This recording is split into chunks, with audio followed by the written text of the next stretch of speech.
नमस्कार, बहुत स्वागत है आप सबका। मैं हूं पुनीत पाठक। हमारी खास पेशकश जो कि किसान आंदोलन और उसके इर्द गिर्द घूमती राजनीति पर है। बहुत स्वागत है आप सबका।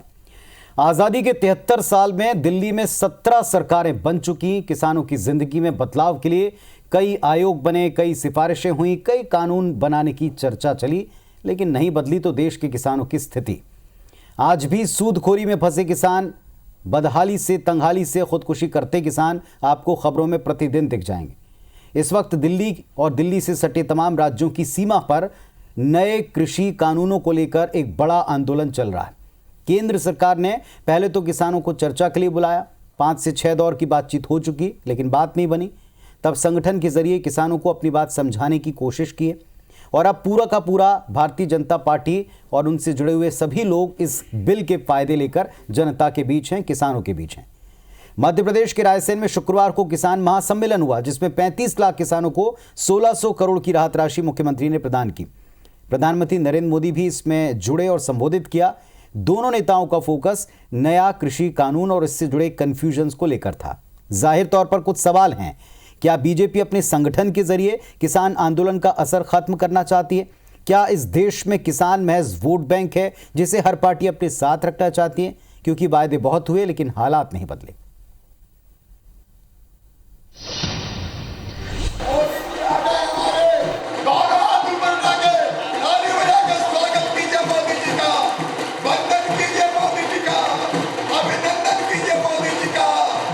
कुछ इस तरह करीब 1 मिनट तक तालियां बजाकर मध्य प्रदेश के किसानों ने प्रधानमंत्री नरेंद्र मोदी का स्वागत किया।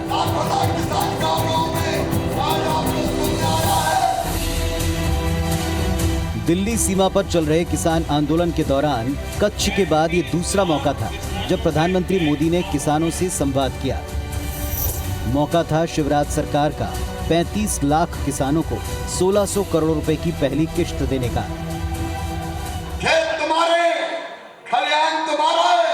प्रदेश के विकास में योगदान तुम्हारा है, दाने दाने में बसा भगवान तुम्हारा है, दिन रात परिश्रम ही ईमान तुम्हारा है, अन्नदाता के रूप में सम्मान तुम्हारा है, नजर उठा के देखो हिंदुस्तान तुम्हारा है, मोदी जी का संकल्प कल्याण तुम्हारा है और हर समय हर घड़ी साथ खड़ा देखो ये शिवराज सिंह चौहान तुम्हारा है। इस कार्यक्रम को सभी 52 जिले, 313 जनपद पंचायतें, 23,000 ग्राम पंचायतों पर प्रदेश के 50 लाख लोगों ने देखा। मौका किसानों को राहत देने का था, लेकिन प्रधानमंत्री नरेंद्र मोदी और मुख्यमंत्री शिवराज सिंह चौहान के भाषण के केंद्र में रहा नए कृषि कानून के विरोध में चल रहा आंदोलन। दोनों नेताओं ने न सिर्फ कृषि कानून की खूबियां बताई, बल्कि विपक्ष को घेरने का कोई मौका नहीं छोड़ा। मैं देश के प्रत्येक किसान को ये विश्वास दिलाता हूं कि पहले जैसे एमएसपी दी जाती थी वैसे ही दी जाती रहेगी। एमएसपी न बंद होगी न समाप्त होगी। जो लोग किसानों को न एमएसपी दे सके, न एमएसपी पर ढंग से खरीद सके, वो एमएसपी पर किसानों को गुमराह कर रहे हैं। मोदी जी ने तय कर दिया कि किसान की मर्जी, वो चाहे तो मंडी में बेचे और वो चाहे तो मंडी के बाहर बेचे। चाहो तो मंडी में बैठो, मंडी बंद नहीं होगी, मंडी और ढंग से चलेगी। कांग्रेसी आंसू बहारे। रायसेन में हुए इस कार्यक्रम को बीजेपी की उस रणनीति का हिस्सा माना जा सकता है जिसके तहत देश भर के किसानों को नए कृषि कानून की जानकारी देना और दिल्ली सीमा पर चल रहे किसान आंदोलन को कमजोर करना है। इस सिलसिले में बीजेपी अभी तक मध्य प्रदेश के 52 जिलों में प्रेस कॉन्फ्रेंस कर चुकी है। 7 जगह सभी बड़े नेता किसान सम्मेलन कर चुके हैं। विज्ञापनों के जरिए किसान हित में किए गए कामों को गिनाया जा रहा है। कृषि मंत्री देश के किसानों के नाम एक खुला पत्र लिख चुके हैं। दरअसल बीजेपी की योजना अपने संगठन के दम पर पूरे देश के किसानों तक अपनी बात पहुंचाने की है, ताकि नए कृषि कानून को लेकर किसानों में नाराजगी ना हो, ना ही दिल्ली में दूसरे राज्यों के किसान पहुंचकर उस आंदोलन को ताकत दें। भारत की सरकार कहती है कि हम जो कानून बनाए हैं वो किसानों के हक में है। लेकिन किसी किसान से बात नहीं हुई ये विधेयक संसद में लाने से पहले। उनके प्रतिनिधियों से कोई वार्तालाप नहीं हुआ, सीधा संसद में विधेयक पेश कर दिया। वहाँ जोड़ के यहाँ से मध्य प्रदेश का किसान से, गुजरात का किसान से क्या ड्रामा बना के रचा है।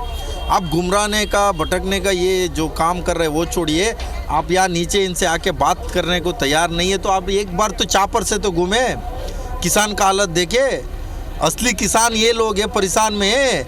इनका आप बात सुनो, इनका जो आपका काला कानून है जो 4 लोग के लिए बना है उसको हटा दो। इस बीच राज्यसभा सांसद विवेक तनखा ने ट्वीट कर सरकार से सुप्रीम कोर्ट के उस सुझाव को मानने को कहा जिसमें कृषि कानूनों को फिलहाल होल्ड कर किसानों से बातचीत के लिए कहा गया। उधर चिपको आंदोलन के नेता सुंदरलाल बहुगुणा ने भी किसान आंदोलन को समर्थन दिया है। उद्योग संगठन फिक्की ने भी किसान आंदोलन के चलते देश के उत्तरी हिस्से में रोजाना 3000 करोड़ के नुकसान का अनुमान लगाया है। जबलपुर से अभिषेक शर्मा के साथ नासिर गौरी, IBC 24 दिल्ली। चलिए बिना देर के उस पैनल से आपको मुखातिब कराते हैं जिसके द्वारा हम ये समझने की कोशिश करेंगे कि जब प्रधानमंत्री जाते जाते ये भी बता गए कि 25 तारीख को फिर वो किसानों से बातचीत करेंगे और इस बीच मिलना चाहें, बात करना चाहें तो सारे दरवाजे खुले हैं। तो कुल मिलाकर अब किसानों को मनाने का ये पूरा प्रयास है, पूरी कवायद है। हमारे पैनल में डॉक्टर शिरीष चंद्र मिश्रा जी हैं, managing editor IBC 24, Anil Firojia साहब हैं, भारतीय जनता पार्टी के जनप्रतिनिधि सांसद महोदय, राम पांडे साहब हैं, कांग्रेस पार्टी की तरफ से बात रखेंगे, चैतन्य भट्ट जी हैं, वरिष्ठ पत्रकार और इस पूरी लंबी सियासत पर बारीकी से नजर रखे हुए। सबसे पहले शिरीष जी, जो ये पूरी कवायद है, कांग्रेस पार्टी का मेन रिएक्शन आप देखें, उनका ये कहना है किसी से कोई बात नहीं की गई और अचानक से इसे लागू किया गया। शायद बीजेपी भी कहीं ना कहीं इस बात को समझ गई कि पहले कॉन्फिडेंस भी लेना जरूरी, इसीलिए अब ये वार्तालाप के दौर चल रहे हैं। देखिए पुनीत जी, आज प्रधानमंत्री का यदि आप 50 मिनट से ज़्यादा का भाषण सुने तो उसमें साफ तौर पर प्रधानमंत्री जी ने ये कहा है कि ये तो लागू हो चुका है और इसी कानून के तहत मंडियों में खरीदी हुई और इसी कानून के तहत जो MSP है वो किसानों को मिली। अब उन्होंने सवाल उठाया है कि अभी ये क्यों किया जा रहा है। जैसा कि उन्होंने आरोप लगाया, पहली बार प्रधानमंत्री ने सीधे तौर पर आरोप लगाया विपक्ष के ऊपर कि वो इसके आधार पर अपनी राजनीति की खेती कर रहे हैं। अब एक सवाल ये है, प्रधानमंत्री ने बोला ये लागू हो गया है, तो फिर जो उनके मंत्रिमंडल में शामिल लोग हैं वो फिर किसानों से क्यों बात कर रहे हैं, फिर उसमें संशोधन की क्यों बात आ रही है। तो बातें तो जैसे यदि आज प्रधानमंत्री का आप भाषण सुने तो बातें बहुत सीधी लग रही हैं, लेकिन यदि बातें इतनी सीधी होती तो आज किसान आंदोलन का 22वां 23वां दिन है और लगातार वहाँ पर इतनी ठंड में, जहाँ पर लोग अपने घरों में नहीं रह पाते हैं। दिल्ली में दिसंबर की ठंड कैसी होती सबको मालूम, जो दिल्ली में रहते हैं, जो दिल्ली में रहे हैं, कि वहाँ पर ठंड का क्या आलम रहता है। ऐसी स्थिति में यदि वहाँ पर किसान ट्रकों के नीचे सो रहा है, ठंडे पानी से नहा रहा है और वो अपने परिवार को छोड़कर, जहाँ पंजाब में 10% लोग ही जो किसान हैं उनके परिवार किसान बचे हुए हैं, बाकी तो आ गए हैं, मेल मेंबर्स आ चुके हैं, फीमेल वहाँ पर काम कर रही हैं, देख रही हैं। और यहाँ पर भी जिस तरह से लोग बाग काम कर रहे हैं, तो कहीं ना कहीं प्रधानमंत्री ने जैसे आज बार बार बोला कि हमारी नीयत गलत नहीं है, हमारी सोच अच्छी है, हम किसानों का भला करना चाहते हैं। स्वामीनाथन रिपोर्ट यदि हमको लागू नहीं करना होती तो हम नहीं करते, जैसी बाकी सरकारों ने नहीं किया, हम भी MSP नहीं देते, लेकिन हम MSP दे रहे हैं। उन्होंने MSP में कुछ 10-12 प्रोडक्ट गिनाए, किसमें कितनी वृद्धि हुई, और कितना ज़्यादा उन्होंने खरीदा। उन्होंने एक तरह से पूरा आंकड़ा भी रखा, अपनी बात भी रखी। चूँकि मौका था मध्य प्रदेश का, 1600 करोड़ रुपए 35 लाख किसानों में उनका जो राहत राशि जानी थी, तो उनको लगा एक बड़ा मंच है। और चूँकि शिवराज जी प्रधानमंत्री हर योजना में बढ़ चढ़ कर हिस्सा लेते हैं। आज आपने यदि पूरी चीज़ को देखा होगा तो शिवराज सिंह चौहान ने पहली बार नरेंद्र मोदी जिंदाबाद का नारा लगाया और जिस तरह से उन्होंने उनके साथ कदम ताल करने की कोशिश की, तो एक तरह से गुजरात में जब जाके कच्छ में उन्होंने किसानों से बात की थी, उसके बाद यहाँ पर एक दूसरा ये उनका संबोधन था। तो अब वो उन राज्यों को केंद्रित कर रहे हैं जो भाजपा शासित राज्य हैं और जहाँ से उनको समर्थन मिलने की उम्मीद है। हालांकि आप ये नहीं बोल सकते कि मध्य प्रदेश में किसानों का समर्थन पूरी तरह से मिल रहा है, क्योंकि जो किसान आंदोलन के प्रमुख नेता हैं उनमें शिव कुमार कक्का जी मध्य प्रदेश से ही आते हैं। इसके अलावा जो कांग्रेस के एक वैचारिक नेता हैं वो भी लगातार वहाँ से मालवा से किसानों को लेकर दिल्ली जा रहे हैं। तो आप देखें, कुल कवायद ये है कि किसान आंदोलन को किसी तरह कमज़ोर किया जाए। और मुझे ऐसा लगता है कि जैसे प्रधानमंत्री जी ने किसानों को लेकर चीज़ें बोली हैं, अब उसमें उनकी बातों से तो ऐसा लग रहा है कि सारी बातें स्पष्ट हैं, किसी तरह का कोई कन्फ्यूज़न नहीं है। जैसे उन्होंने कॉन्ट्रैक्ट फार्मिंग को लेकर भी लगातार बोला है कि उससे जो व्यक्ति कॉन्ट्रैक्ट करेगा किसान से उसके ऊपर पाबंदियां लगाई हैं, ना कि किसान के ऊपर। बातें तो बहुत अच्छी हैं, यदि बातें इतनी अच्छी हैं तो देश के बुद्धिजीवी से लेकर बाकी लोगों को किस बात की शंका है। अभी हम जब डिस्कशन में आगे बढ़ेंगे तो हम कांग्रेस से एक बार उनके कंसर्न जानने की कोशिश करेंगे, और चेतन भट्टी जी हमारे साथ हैं तो हम पूरी चीज़ों की एक समीक्षा करेंगे। और भाजपा का क्या कहना है वो तो हमने सुन लिया प्रधानमंत्री के संबोधन में कि प्रधानमंत्री ने किस तरह से चीज़ों को क्रिस्टल क्लियर किया है। फिरोजिया साहब, मैं आप ही से शुरुआत करूंगा क्योंकि सत्ता पक्ष में केंद्र में अभी आप हैं और सबकी नजरें आपके ऊपर हैं कि आप किसान आंदोलन को कैसे डील कर रहे हैं। अभी मोटे तौर पर जो विपक्ष ने आज कहा, सबसे बड़ी प्रतिक्रिया पर उस पर आऊंगा। बाकी बातें प्रधानमंत्री जी कह चुके हैं, स्पष्ट कर चुके हैं, हर कंफ्यूजन पर खुलकर बात रख चुके हैं। बावजूद इसके उसके बाद भी किसान नेताओं से हमारी बात हुई, कोई मानने को तैयार नहीं। उनका कहना है कोई ड्राइव नहीं कर रहा, राजनीतिक लोग हमारे पास आ रहे हैं लेकिन कोई राजनीति इसको ड्राइव नहीं कर रही। और अगर इतनी सीधी बात है तो किसान अड़े क्यों, पहला सवाल। दूसरी बात ये कि ये बातचीत, ये समझाइश, ये सारा एक्सप्लेनेशन पहले होता, कॉन्फिडेंस भी लेना पहले होता, थोड़ा थोड़ा करके होता तो शायद पच जाता। ये एकदम से इतना बड़ा आंदोलन खड़ा हो गया। सही बात तो ये है कि जो बात बोली जा रही है वो पूरी तरीके तो सत्य नहीं है कि पहले इन्होंने अध्यादेश लाए तो पहले विचार नहीं करा, अचानक ये अध्यादेश लाए और इसको बिल प्रस्तुत कर दिया और पास कर दिया। जब बिल आया तो उसमें हम लोगों ने ही प्रश्न करे थे माननीय केंद्रीय मंत्री नरेंद्र सिंह तोमर से कि आपने इसके ऊपर विचार पहले करा है क्या, तो उन्होंने उत्तर दिया था। एक हमारे सांसद महोदय ने सदन में पूछा तो उन्होंने उत्तर दिया था कि हाँ, और उन्होंने नाम भी, हमने नाम पूछे तो उन्होंने नाम भी बता दिए थे कि छत्तीसगढ़ के मुख्यमंत्री हो या पंजाब के मुख्यमंत्री हो या अपने हरियाणा के मुख्यमंत्री हो या मध्य प्रदेश के तात्कालिक मुख्यमंत्री कमलनाथ, इन सब ने सहमति दी थी। उसके बाद ये बिल सदन में आया, अध्यादेश बना, अध्यादेश के बाद ये सदन में बिल प्रस्तुत हुआ। आज जो विपक्ष नौटंकी कर रहा है, किसान अन्नदाता का वो हमदर्द बन रहा है, ये मात्र एक नौटंकी है, ये एक षड्यंत्रकारी राजनीति है। फिरोजिया जी, दो सवाल, क्योंकि आज पैनल बड़ा, थोड़ा कम वक्त दे पाऊंगा। दो सवाल सीधे। पहली बात, आप बार बार कह रहे विपक्ष नौटंकी कर रहा है, पर किसान जो वहां डटे हुए हैं वो किसी से मान नहीं रहे, किसी सूरत में मानने को खाली नहीं। पहला नंबर। दूसरा, सदन में जब ये बिल प्रस्तुत हुआ, दूसरा ये तो प्रधानमंत्री जी स्वीकार कर चुके हैं कि कांग्रेस ने और तमाम लोगों ने भी इस पर सहमति जताई थी पहले। वो तो खुद कह रहे हैं कि ड्राफ्ट में 20-22 साल की पिछली सरकारों की भी मेहनत है। भाई ये जब सदन में बहस हो रही थी तो ये सदन छोड़ के क्यों गए, मैं आपके द्वारा पूछना चाहता हूँ। ठीक है, इनको वहां पे सुझाव देना था, बहस करना थी, ये सदन छोड़ के भग गए। माननीय राहुल गांधी हो या माननीय अखिलेश यादव हो, ये सब वहां से सदन छोड़ के। चलिए सीधी बात पूछ लेता हूं मैं, जो आपने पूछी ये पॉइंट है। राम पांडे साहब जवाब दें, कांग्रेस को, विपक्ष को आपत्ति किन बिंदुओं पर है, किस बात का कंसर्न है, पहला। दूसरा, प्रधानमंत्री ने आज खुले तौर पर देश को बताया कि आप सब भी यही चाहते थे, आपके पूर्व बयान देख लो, आपके एजेंडे देख लो, आपके वचन पत्र देख लो, सब में था, फिर अब क्यों दिक्कत है। और अब तो यहां अनिल फिरोजिया जी कह रहे हैं कि आपने और मुख्यमंत्रियों ने कंसर्न भी दिया था। ये झूठ बोल रहे हैं सरासर। यदि मुख्यमंत्री कंसर्न देते तो लोकसभा राज्यसभा में कांग्रेस विरोध क्यों करती। लोकसभा राज्यसभा में कांग्रेस ने पूरी ताकत से इस बिल का विरोध किया था। राज्यसभा की हकीकत तो आपको भी पता है कि कांग्रेस के सांसदों को वहां से बाहर निकाला गया था, तो कांग्रेस ने तो पूरी तरह से विरोध किया था। विरोध क्यों न करें। आप बताइए, पूरी दुनिया में कहीं ऐसा कानून है कि किसान को कोर्ट जाने का अधिकार नहीं हो। यदि व्यापारी और किसान के बीच में कोई विवाद हो जाता है तो किसान कोर्ट नहीं जा सकता। ऐसा 70 सालों में पहली बार हुआ है और दुनिया में पहली बार हुआ है। आप बताइए, एमएसपी प्रधानमंत्री भी कहते हैं, केंद्रीय मंत्री भी कहते हैं कि हम देंगे। भाई देंगे, जब कानून बनाया तो उसमें भी डाल देते, उसमें क्यों नहीं डाला कि एमएसपी देंगे। तो ये सरकार हर बिंदु पर झूठ बोल रही है। प्रधानमंत्री जी संवाद कर रहे हैं, संवाद होता है, दोनों तरफ से बात होती है, ये तो आदेश होता है। और जिनसे संवाद कर रहे हैं वो भारतीय जनता पार्टी के कार्यकर्ता है। प्रधानमंत्री कभी गुजरात से संवाद करते हैं, कभी फिक्की से करते हैं, कभी मध्य प्रदेश से करते हैं। भाई 15-10-5 किलोमीटर दूर पर वहां दिल्ली में किसान बैठे हुए हैं। प्रधानमंत्री जाएं, अडानी को साथ में लेकर जाएं और दोनों मिलकर वहां किसानों से संवाद करें, क्योंकि बगैर अडानी के तो प्रधानमंत्री कोई डिसीजन ले नहीं सकते। वही उनके कृषि मंत्री। फिरोजिया साहब आपकी बात का उत्तर देना चाह रहे हैं जी। जी फिरोजिया जी आपकी बात का उत्तर दे रहे हैं।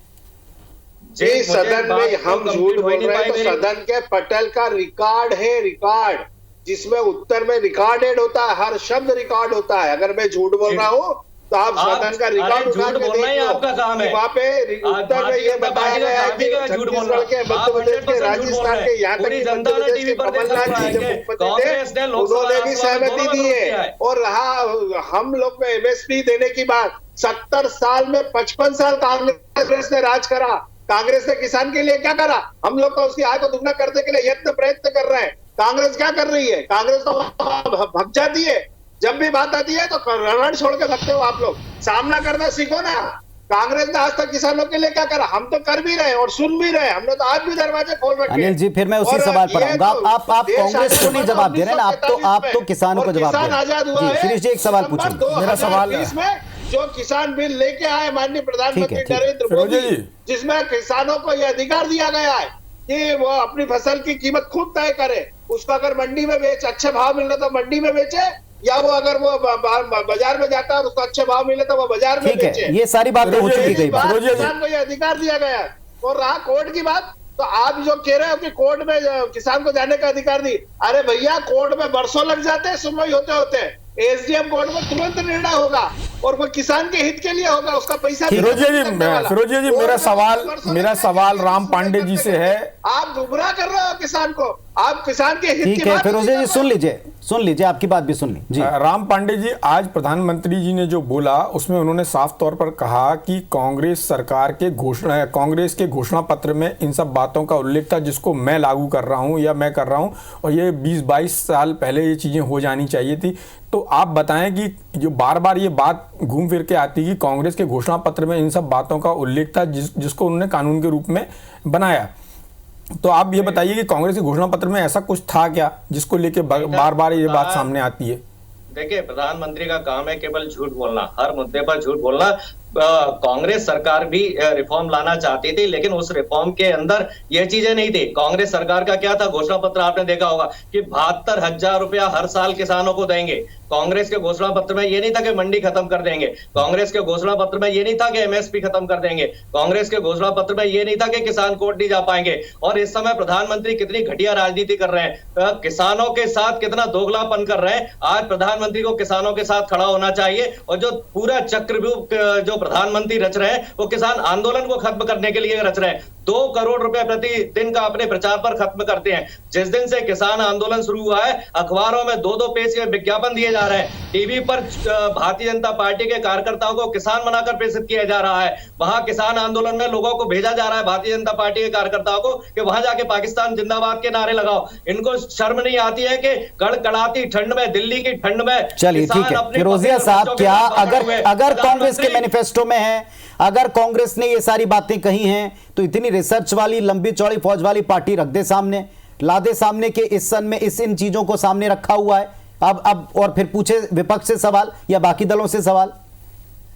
कांग्रेस ने तो देश फिरोजिया जी विदेशों से अनाज आता था। आज हमारे देश में इतना खाद्यान्न होता है कि 135 करोड़ की जगह 270 करोड़ जनता के लिए अनाज। ठीक है पांडे साहब, फिरोजिया जी जल्दी उत्तर दीजिएगा। 72,000 रुपए हम हर साल देने की हमने घोषणा की थी, ये किसानों के विरोध में। अरे तो मध्य प्रदेश में ये भी घोषणा करी थी, 2 लाख रुपए कर्जा माफ का बिल। हमने किसानों का क्या घोषणा नहीं करी, क्या हमने मध्य प्रदेश में किसानों का माफ कर रहे थे। तो हमारी सरकार तो किसानों की सरकार है। चलिए, लगता है इन बिंदुओं का सटीक बिंदुओं का सीधे सीधे उत्तर नहीं होता है, तब हम इस तरह के आरोप दूसरे पर लगाते हैं। चैतन्य भट्ट साहब से मेरा सवाल, चैतन्य भट्ट साहब, जो अब कवायद की जा रही है इसमें एक बात तो सच्चाई नजर आती है कि अगर मंशा नेक थी, अगर सब चीजें ट्रांसपेरेंट थी, तो इतना विरोध क्यों? पहला सवाल। दूसरा सवाल ये कि अब ये जो वार्तालाप का दौर चला है, कहीं इसे जिस तरह से लागू किया गया बिना किसी को कॉन्फिडेंस मिले, स्पेशली किसानों के संगठनों को, अलग राज्यों के किसानों को, क्या ये इतना बड़ा मूवमेंट उसकी देन है? जी, आप देखिए कि अभी क्या कह रही थी बात। बात तो सही है कि जिन लोगों के लिए आप कृषि जो कानून ला रहे हैं उनसे बात करना तो सबसे पहले जरूरी होता है। आपने बताया कि हमने इन मुख्यमंत्रियों से बात की, उन मुख्यमंत्रियों से बात की, कांग्रेस से बात की, इनसे बात, लेकिन जिनके लिए आप कानून ला रहे हो उन संगठनों से आपने बात क्यों नहीं की? उनसे समझना चाहिए ना था कि भाई जिस तरह का कानून हम लाने वाले हैं इसमें क्या नफ़ा है, क्या नुकसान है। दूसरी बात, आप आरोप लगा रहे हो कि विपक्ष उनको बरगला रहा है। जब आप 300 से ज़्यादा संसद सदस्य आपके हैं, आप इतनी ताकतवर पार्टी हो, आपके पूरे विश्व में सबसे बड़ी पार्टी है, वो पार्टी क्यों नहीं समझा पा रही किसानों को? 50 कांग्रेसी अगर किसानों को बरगला रहे हैं तो निश्चित तौर पे तो कांग्रेस तो बहुत बलशाली हो गई, इसका मतलब है। तो सवाल इस बात का है कि जो जिन बिंदुओं को लेके किसान आंदोलन कर रहे हैं, आप देखिए कि ठंड में वहाँ बैठे हुए हैं, 20-22 किसानों की मौत भी हो चुकी है, तमाम तरह की बातें भी हो रही हैं, 5-5, 6-6 दौर की बातें भी हो चुकी हैं, इवन अमित शाह भी बात कर चुके हैं, लेकिन उसके बाद भी किसान नहीं मान रहा। तो कहीं ना कहीं कोई ना कोई गड़बड़ी तो है। उनका तो स्पष्ट कहना है कि भाई ये तीनों जो कानून है, नए कानून है, वो वापस होना चाहिए, लेकिन सरकार इस बात पे अड़ी हुई है कि नहीं, हम इसमें संशोधन कर देंगे। भाई देखिए, इसमें अहम की ज़रूरत क्या है? अगर किसान चाहते हैं कि अगर आप कानून वापस ले लें तो वापस ले लें, फिर एक नए सिरे से आप किसान संगठनों को भी बिठाएं, विपक्ष को भी बिठाएं, खुद भी बैठें और एक नया कानून बना दें। कानून बनाना तो आपके हाथ में है ना। तो सवाल इस बात का है कि किसानों के दर्द को मुझे लगता नहीं है कि कोई भी पार्टी समझती है। विशेषकर छोटे किसानों की हालत बहुत खराब है। बड़े किसानों की तो बात छोड़ दीजिए आप, जैसा कि वहाँ पे प्रचारित भी किया जा रहा है कि वो बड़ी बड़ी गाड़ियों में आ रहे हैं। ठीक है, बड़े किसानों के पास पैसा है, लेकिन छोटे किसान जो 5-5 एकड़ के, 10-10 एकड़ वाले किसान हैं, उनकी स्थिति बहुत खराब है। मंडियों की स्थिति जो है वो आप बार बार आप कह रहे हो कि मंडी खत्म नहीं होगी, लेकिन किसान क्यों नहीं समझ रहा उस बात को कि मंडी खत्म नहीं होगी? उसको लगता है कि ये जो उद्योगपति हैं वो हमारा शोषण करेंगे। ऐसे ही एमएसपी की बात है, अगर आप एमएसपी हटाने की बात नहीं करते तो आप एमएसपी को कानून में ला दीजिए, तो बहुत छोटी सी बात है। तो बहुत सी चीजें ऐसी हैं जिनको लेके कोई अभी समझौता होता मुझे तो दिखता नहीं है, क्योंकि किसान पूरी तरह से इस बात को लेके तैयार हैं कि हम लंबे समय तक इसका आंदोलन को चलाएंगे। ठीक बात है। तभी मध्य प्रदेश के किसान या किसी और स्टेट के किसान जितनी भी बात हमारे सहयोगी कर रहे हैं, चैतन्य जी, और तमाम दर्शकों तक हम पहुंचा रहे हैं, कोई भी इस सब के बाद, इतनी कवायद के बाद भी इस पर पूरी तरह एग्री नहीं दिखता। फिरोजिया साहब, फाइनल कमेंट आपका, क्या इन प्रयासों का असर आप होता देखते हैं? क्या अब ये सारी फेथ बिल्डिंग की कवायद जो पहले करनी चाहिए थी, शायद वो बेहतर होता? मैं भट्ट साहब से जो बात कर रहे थे बड़ी गंभीरता से सुन रहा था। मैं आपको बोलना चाहता हूँ मिश्रा जी कि हमने किसान संगठनों से भी बात करी थी, और ये जो स्वामीनाथन बिल की बात करते हैं वो हमने लागू कर दिया। हमने उसकी अक्षरशः उस बिल अगर बात हुई तो जो विरोध कर रहे हैं ये कौन है? फिर सुनो तो सही, आप पूरी बात सुन लो। अभी हमने जो जानकारी एकत्रित करी है, मैं आपके माध्यम से माननीय भट्ट साहब से पूछना चाहता हूं, पांडे जी से पूछना चाहता हूं कि बिल भारत में पास हुआ, कानून भारत में बना, पर क्या इंग्लैंड में, लंदन में, कनाडा में इसमें विरोध क्यों हो रहा है? ये बहुत सोचनीय प्रश्न है। और किसानों को वहां पे जो हम बोलते हमारा अन्नदाता है, किसान आंदोलन कर रहा है, हम भी देख रहे हैं। क्या ये पूरे भारत देश के किसान हैं कि ये सिर्फ पंजाब के कुछ किसान है, कुछ हरियाणा के किसान है? ठीक है पांडे साहब, उत्तर वक्त बहुत कम है। पांडे साहब एक मिनट मेरी बात सुन लो। दूसरा जो लोग कि ये सब एमएसपी की बात कर रहे हैं, एमएसपी तो वहां पे चलती रहेगी, लागू है और लागू रहेगी, और आदि जब तक तो चलाएंगे ही। ठीक है साहब, ठीक है, ये बातें हो गई, देश के प्रधानमंत्री ने कह दी, कृषि मंत्री ने कह दी, हो गई, ये तो है, तय है, और लिखित में भी कह दी। जी पांडे साहब जल्दी अपना फाइनल कमेंट रखें। हमने ये जानकारी दी आज अमेरिका, इंग्लैंड, कनाडा में जो लोग आज अमेरिका, इंग्लैंड, कनाडा में जो लोग विरोध कर रहे हैं, वही लोग प्रधानमंत्री मोदी जी का स्वागत करते हैं।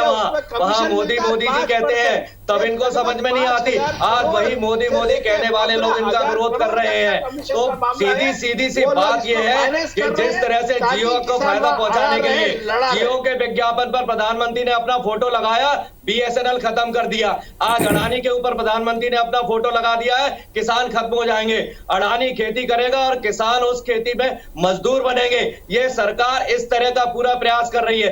पूरे पंजाब, हरियाणा और पूरे देश में अडानी के वेयर हाउस बन रहे हैं, अडानी के साइलो बन रहे हैं। लेकिन एक सवाल पांडे साहब, विपक्ष को भी जरूर उसका उत्तर देना पड़ेगा किसानों के बीच, कि बार बार देश के प्रधानमंत्री तक कहते हैं कि ये बातें कांग्रेस ने और विपक्षी दलों ने भी बार बार की हैं, रिपीटेडली की हैं, और ये वो भी चाहते थे और इस पर सहमति थी। तो इसका भी पुरजोर जवाब विपक्ष की तरफ से हर मंच पर आना चाहिए। आप ठीक बात है, ठीक है, आपने अपनी बात रख दी। अब किसान बेहतर समझते हैं और कितनी ट्रांसपेरेंसी इसमें है वो भी बेहतर समझते हैं। आप सबका शुक्रिया। एक नए पैनल के साथ में चर्चा में और आगे बढ़ाएंगे और जानने की कोशिश करेंगे कि क्या इस संबोधन के बाद कोई असर पड़ेगा। तो इस वक्त सारे देश की नजरें किसान आंदोलन पर हैं। किसान आंदोलन को लेकर लाख दावे हो जाएं कि ये जल्दी सुलझा लिया जाएगा, जल्दी किसानों को मना लिया जाएगा, लेकिन ऐसा होता दिख नहीं रहा। किसान अपने रुख पर डटे हुए हैं। सरकार की तरफ से लगातार अपना पक्ष क्लियर रखने की कोशिशें हो रही हैं, लेकिन क्या इसमें देर हुई? एक बात यह है, क्या बात उतनी सरल सीधी है जितनी बताई जा रही है? अगर ऐसा है तो किसान मान क्यों नहीं रहे? कौन किसानों के कंधे का इस्तेमाल अपनी सियासत के लिए कर रहा है? यह भी अहम सवाल है। हमारे साथ में पैनल में कुछ नए लोग जुड़ रहे हैं। Managing editor IBS 24 doctor Shrish Chandra Mishra ji हमारे साथ लगातार बने हुए हैं। इसके अलावा वरिष्ठ पत्रकार हर्षवर्धन जी हैं, कांग्रेस पार्टी की तरफ से जिम्मेदार जनप्रतिनिधि PC शर्मा जी हैं, और मध्य प्रदेश के कृषि मंत्री कमल पटेल साहब भी हमारे साथ में जुड़े हुए हैं। आप सबका इस मंच पर हम स्वागत करते हैं। मुद्दा किसानों का है। आप अपनी बात रखें, स्पष्टता से रखें ताकि किसान तय कर पाएं। श्रीश जी।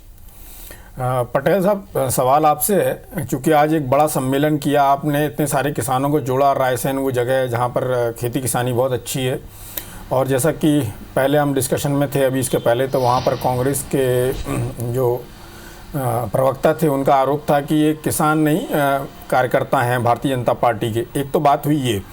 दूसरी बात, क्या जो दिल्ली में किसानों का आंदोलन चल रहा है उसके जवाब के तौर पर इसको देखा जाए, और क्या इस जो आपके सम्मेलन से किसान आंदोलन पर कोई फ़र्क पड़ेगा किसानों के, या फिर उनको जो उनके मन में कन्फ्यूजन है वो कुछ दूर होगा, जैसे प्रधानमंत्री जी ने आज बहुत डिटेल में बात की है?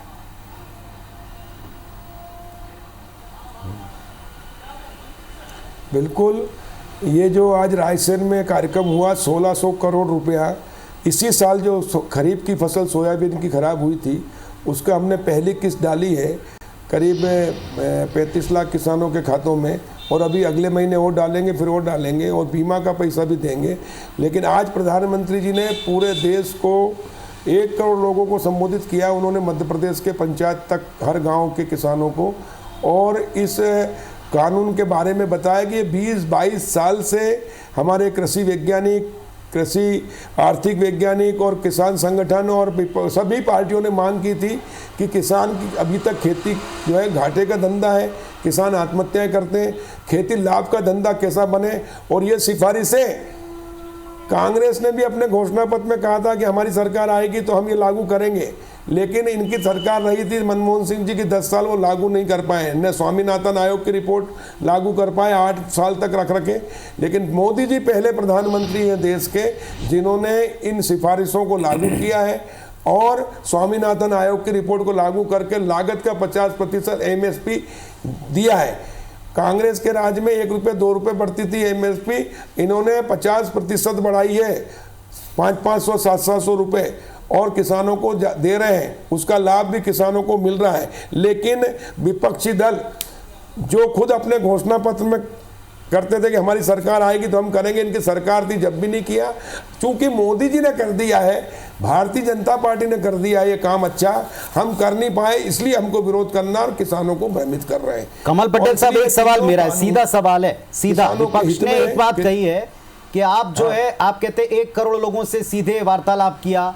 उनका यही तो कहना है जो किसान वहां बैठे हैं कि किसी किसान संगठन को भरोसे में नहीं लिया। वो कहते हैं कि हम यहाँ बगल में बैठे हुए, राजधानी में बैठे हैं, हमारे पास में कोई वार्तालाप का वैसा ब्रिज नहीं बना के सीधे प्रधानमंत्री से चर्चा हो। ये उनका आरोप है कि आप एक अलग ब्रिज से केवल आंदोलन को दबाने का प्रयास कर रहे हैं। नहीं, देखिए, हम किसी आंदोलन को नहीं दबा रहे हैं। लोकतंत्र में सबको छूट है, जितना करना है आंदोलन करें, कोई मनाही नहीं है, वो कर ही रहे, अपनी बात कहें। लेकिन कुछ मुट्ठी भर लोगों के दबाव में करोड़ों करोड़ किसानों का अहित नहीं किया जा सकता। जहाँ तक सवाल है कि किसी से चर्चा नहीं की, तो ये गलत आरोप है। 20-22 साल की सिफारिशों को गहन अध्ययन करने के बाद सभी से चर्चा हुई है और उसके बाद ही ये लागू किया गया है। और ये देखो, पहली बात बताऊं आपको, मैंने अभी पीसी शर्मा जी से पूछा था कि बताओ ये 3 कानून क्या है, इसमें कमी बता दो। जितने भी नेताओं से चर्चा होती, मैं पूछना चाहता हूँ कि ये कानून किसान की तकदीर और तस्वीर बदलेगा, दशा और दिशा बदलेगा। किसान के पास जब फसल आती है खरीफ की, रबी की, उस समय कोई भाव नहीं पूछता क्योंकि माल ज़्यादा हो जाता है, पूर्ति ज़्यादा होती, मांग कम है। अब ये किसान को कई विकल्प देता है। किसान को जहाँ अगर मंडी में रेट ज़्यादा मिलेगा तो मंडी में बेचेगा, समर्थन मूल्य में ज़्यादा रेट मिलेगा तो समर्थन मूल्य में बेचेगा। ये 2 ही विकल्प थे। मोदी जी ने और भारतीय जनता पार्टी की सरकार ने इसमें कई विकल्प दिए हैं कि किसान अपने घर से भी बेच सकता है, खलियान से भी बेच सकता है और पूरे देश में कहीं भी बेच सकता है और कोई भी कहीं भी खरीद सकता है। एक देश एक बाजार।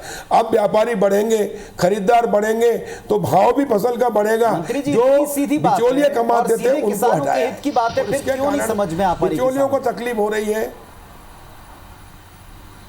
इसलिए समझ में नहीं आ रही है कि ये जो पंजाब के अंदर मैं बता रहा हूं आपको, वहां है आड़त प्रथा और आड़त प्रथा के ऊपर व्यापारियों का कब्जा है।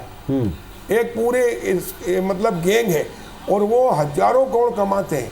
समर्थन मूल्य पे अपने मध्य प्रदेश में खरीदी करती कोऑपरेटिव सोसाइटियाँ, लेकिन वहाँ पंजाब में व्यापारी करता है और किसानों का वहाँ चूँकि पेस्टिसाइड का उपयोग ज़्यादा करते हैं, इसलिए गेहूँ उतना अच्छी क्वालिटी का नहीं आता है। फिर वो रिजेक्ट कर देते हैं। रिजेक्ट करने के बाद में किसान बाजार में बेचेगा तो 1400 बिकेगा, 1975 समर्थन मूल्य है, तो वो कहेंगे लो चलो 200-300 कम दे दो, तो 200-300 का हमको फायदा हो जाएगा। और इस प्रकार हजारों करोड़ कमाते हैं। अब इनकी ये दलाली और कमाई बंद हो जाएगी। अब सीधे किसान से सरकार खरीदेगी और इसलिए ये जो बिचौलिए हैं इन्होंने गुमराह करके और किसानों को भड़काया और वही पूरा पैसा खर्च लगा रहे हैं, खाना पीना सब व्यवस्था कर रहे हैं। पीसी शर्मा जी 2 सीधे सवाल हैं। करने में क्या कांग्रेस भी यही सुधार चाहती थी जो अब मोदी जी ने कर दिया, इसलिए दिक्कत है कांग्रेस पार्टी को और विपक्षी दलों को? पहला, और ये मुट्ठी भर किसान है और मुट्ठी भर किसानों के पीछे बिचौलिए हैं जो इस पूरे आंदोलन को ड्राइव कर रहे हैं। देखिए, ऐसा है, पहली बात तो ये 3 काले कानून उस समय लाए गए जब लॉकडाउन था पूरे देश के अंदर। हम कोरोना संक्रमण से पूरा देश प्रभावित था, हजारों लोगों की जान चली गई, लाखों संक्रमित हो गए, 1 करोड़ लोगों की संक्रमण हो चुका है। उस समय इस बिल को लाने की ज़रूरत क्या थी? एक चीज़। दूसरी बात यह है कि पार्लियामेंट में इसमें बगैर विचार विमर्श के डिस्कशन के इसको पारित कर दिया।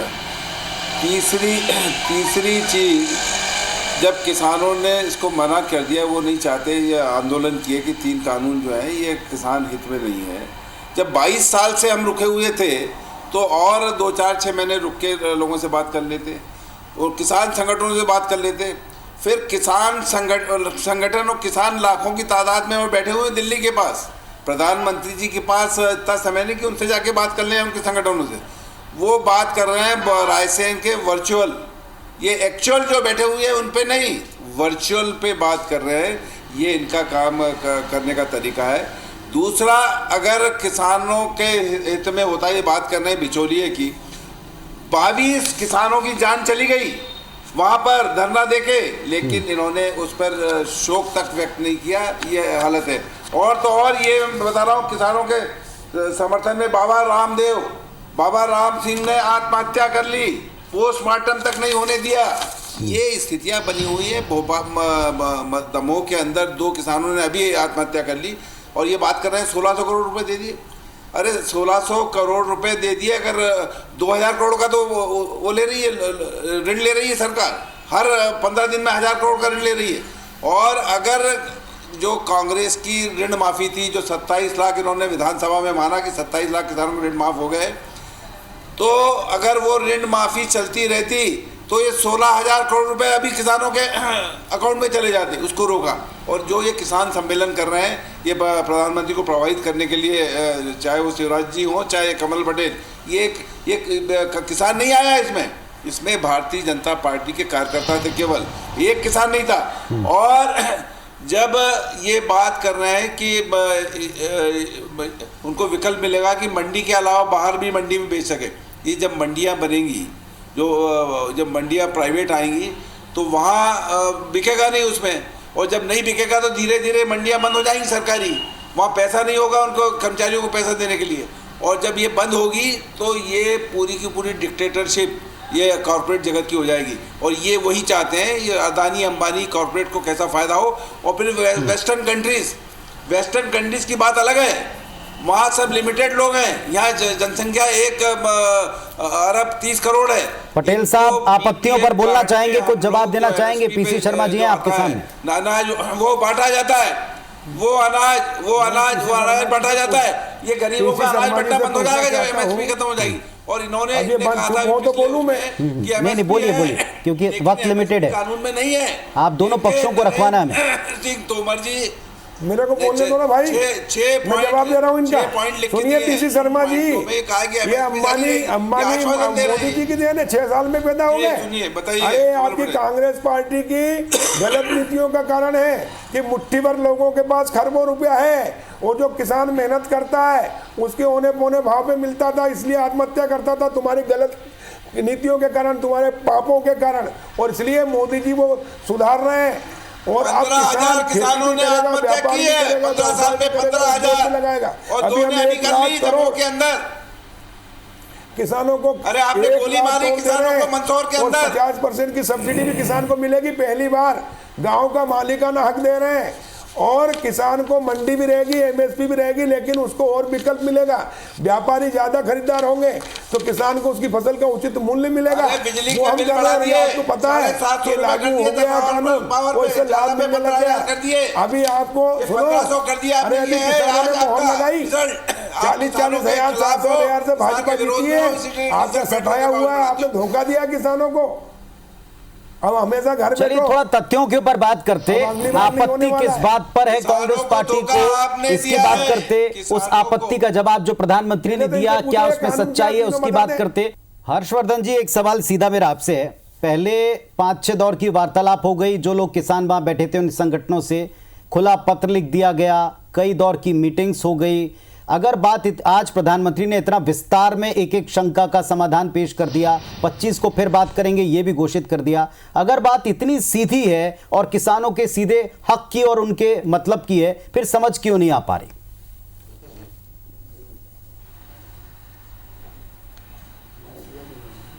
देखिए पुनीत जी, मुझे लगता है कि कहीं ना कहीं किसान आंदोलन में किसान तो शामिल हैं ही, लेकिन एक किस्म की सियासत भी इन्वॉल्व है जो कि कई बार चीज़ों को अंजाम तक नहीं पहुंचने देती। किसानों की समस्या तो है। अगर आप एमएसपी की बात करें तो जो सरकार एमएसपी की दुहाई देती है, क्या वो बताएगी कि एमएसपी का कोई कानूनी आधार या उसका रिपरकेशंस हो सकता है क्या? अगर कोई व्यापारी एमएसपी के बिलो ख़रीदता है तो क्या उसको जेल हो सकती है क्या? उसको क्या फ़ाइन हो सकता है कि नहीं हो सकता? मैं बात करूंगा हमारे मध्य प्रदेश के खरगोन ज़िले, बड़वानी ज़िले और खंडवा ज़िलों के किसानों की, जो कि कपास के रेट के लिए हाल ही में सड़क पे उतर आए। मध्य प्रदेश में किसानों को कपास का रेट नहीं मिल पा रहा है, तो अगर एमएसपी पे ही सब कुछ खरीदने की बात हो तो किसान क्यों सड़क पे उतर रहे हैं? दूसरी बात यह है कि अगर हम एक बैलेंस्ड व्यू रखें पुनीत जी, तो हम इस पूरे जो बदलाव को है कृषि क्षेत्र में, उसमें एक जिस किस्म से 90s में एक हमारी इकोनॉमिक पॉलिसीज़ लिबरलाइजेशन की तरफ से गुजरी थी, तो आज ये कृषि क्षेत्र में उदारीकरण की हम बात कर रहे हैं। सरकार ने एक प्रयोग किया है, मुझे लगता है सरकार के प्रयोग को एक मौका दिया जाना चाहिए। अगर ज़्यादा मंडी होने से, ज़्यादा विकल्प होने से किसान को सही भाव मिलता है तो उसमें बुराई क्या है? लेकिन सरकार का ये दायित्व है कि वो सारे एप्रीहेंशंस को दूर करे और किसानों को एक लॉजिकल कंक्लूजन के जाने का विचार करे कि आपके हम हित में काम कर रहे हैं।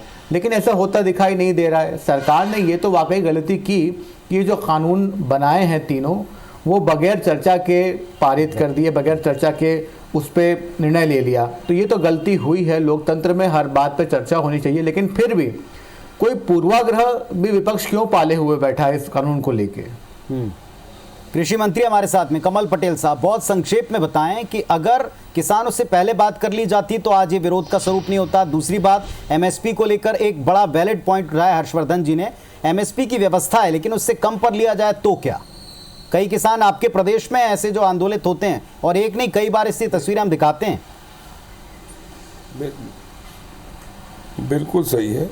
देखिए, एमएसपी पे खरीदने के लिए हमने स्वामीनाथन आयोग की रिपोर्ट को माना है और लागत का 50% से ऊपर ही एमएसपी दी है। कांग्रेस के समय में, यूपीए के समय में नहीं मिलती थी, 8 साल तक इन्होंने दबा के रखी थी, मोदी जी ने उसमें से निकाली और दिया है। इसलिए हमारी नीयत अच्छी, हमारी तय करना और दिलवाने में फर्क है मंत्री। मैं किसान हूँ और मैंने किसानों के लिए बहुत संघर्ष किया है।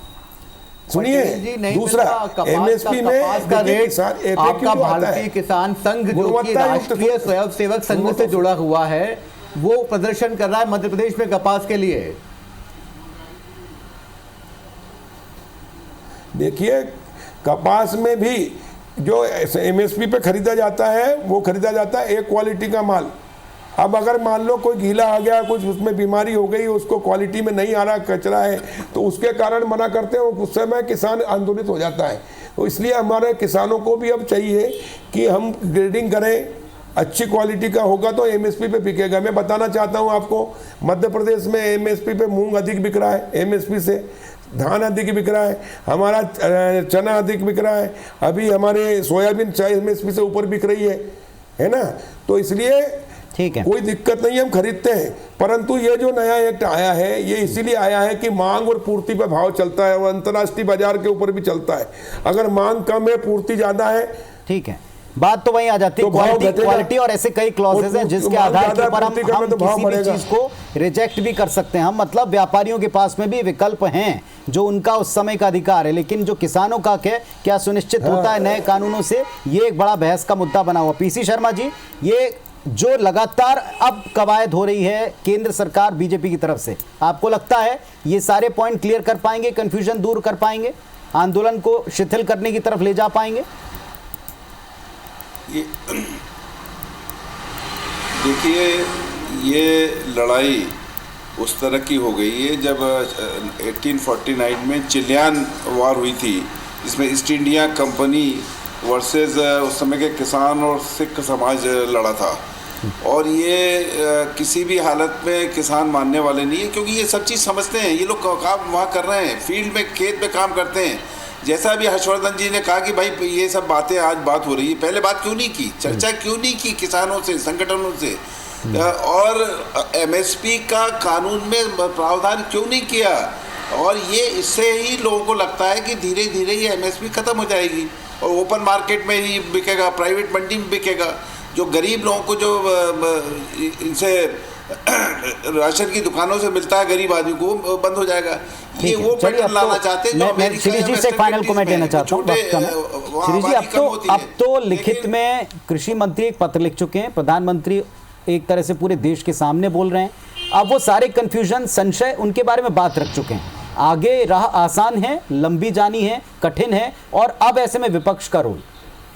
देखिए, इस पूरी चर्चा में जो बात है उसका सार हर्षवर्धन जी ने दे दिया है। उनका कहना है कि जिस तरह से 1990 में आर्थिक उदारीकरण का दौर हुआ था, तो केंद्र सरकार ने एक प्रयोग किया है, इसको एक बार देखना चाहिए। और जहाँ तक जो विपक्ष की बात है, जो वो आंदोलन कर रहे हैं, तो सरकार को एक बार चर्चा करने में कोई बुराई नहीं है। अभी तक वो चाह रहे हैं यदि प्रधानमंत्री के साथ चर्चा करना, भले 2 लोग उनके यहाँ से आ जाएं, एक बार चर्चा तो हो जाए। और जैसा सुप्रीम कोर्ट ने बोला है कि जब तक ये चर्चा वार्ता हो रही, तब तक इस कानून को थोड़ा को होल्ड किया जाए। तो इन सब बातों के बीच से कोई एक रास्ता निकलना चाहिए, ताकि जो लोग परेशान हो रहे हो परेशान ना हो, कि इन सरकारों पर जो आरोप लग रहे हैं वो भी ना लगे, और विपक्ष के ऊपर भी जो आरोप लग रहे हैं किसानों को भड़काने के, वो भी ना हो। और देश में जब सभी लोग किसान का भला चाहते हैं, तो किसान का एक्चुअल में भला हो, इस तरह की राजनीति ना हो। ये उस सब चीज़ों का सार होना चाहिए। कुल मिलाकर के किसानों के हित की बात पक्ष भी करता है, विपक्ष भी करता है। पहले की सरकारों ने भी की, अब की सरकार भी कर रही है। अभी भी जमीन के ऊपर लड़ाई किसान लड़ रहा है, तो कुछ तो बात है। अगर इतनी सीधी होती तो इतनी आसानी से या इतने मुश्किल हालात के बावजूद वहां से ना हटने का निर्णय बार बार किसान ना लेते। इसमें अब सियासत हो रही, इसमें भी कोई दो राय नहीं, लेकिन इतना भी सही है कि अगर सही तरह से पहले बात की गई होती, इतनी ट्रांसपेरेंसी के साथ में, तो शायद ये नौबत भी ना बनती। क्योंकि जो वहां बैठा है वो निश्चित तौर पर किसान है, जिसको लग रहा है कि अब आर पार का वक्त है। देखते हैं इसका हल कब, कैसे, किन सूरत में निकलता है। उनके हक में हो ये उम्मीद हम करते हैं, क्योंकि अन्नदाता के साथ पूरा देश खड़ा। बहुत बहुत धन्यवाद आप सबका। नमस्कार।